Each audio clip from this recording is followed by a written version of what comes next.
starting my 4th season as the director of sports medicine, which is the entire department. So that really changed my world from just being the head football athletic trainer, where football and those 100+ athletes were the only people I had to worry about from an administration standpoint and a care standpoint. I have a great staff. I couldn't do or be successful, and they are instrumental. We're pretty fortunate to have a decent-sized sports medicine staff for a Division I college football program here. We do have 4 full-time staff and 1 graduate assistant athletic trainer. So there's 5 full-time athletic trainers in addition to our students that are working with us. The students really are an integral part of what we do every day. Without the students, our department would not run nearly as smoothly as it does. We like to have them get as involved as they can so that when they leave here, they're prepared to be able to represent UCF well out in the industry. Mary and I have known each other for a very long time. I met Mary when I was a freshman in college, actually, and she was a graduate assistant here at UCF, and I started volunteering in the athletic training programs. Came here as a graduate assistant with the opportunity to work football, and then UCF has just continued to make it better, from the president's office all the way down to our own administration and definitely Coach O'Leary. And I think the strength of that relationship really helps to our working relationship to this day. Just him knowing the background and the growth and being part of that, and also being a proud alumni, I think that there's just another whole level of loyalty that comes with to the program, to the school.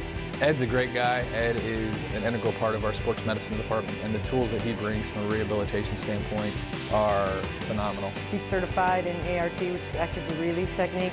He's went and just been ambitious and been certified all the way up. The active release technique, which is basically a soft tissue certification where you go in and you correct different deficiencies. You get pretty much instant results. The things that Ed can do with his hands are, I hate to say it, but it's magical sometimes.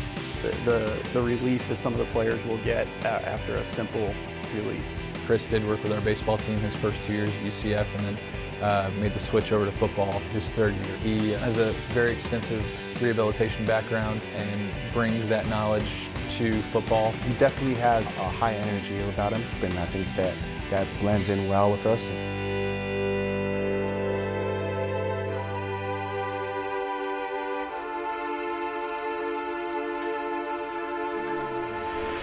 Our #1 priority is player safety. Football is a collision sport, especially at this level. It goes from being a contact sport in high school to immediately becoming a collision sport, the elite level of being Division I. So our concussion management has always been as up to date as possible. I'm actually proud to say that our concussion protocol hasn't changed much. We've been doing things right, I think, here for quite some time, just as far as holding student athletes out when they need to be held, holding them out long enough. The unfortunate thing is there's really no way to prevent a concussion.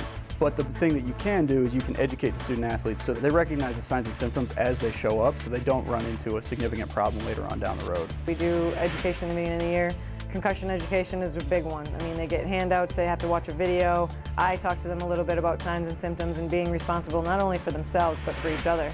So if they see a teammate that, may be exhibiting signs or acting different, that they report it to us too.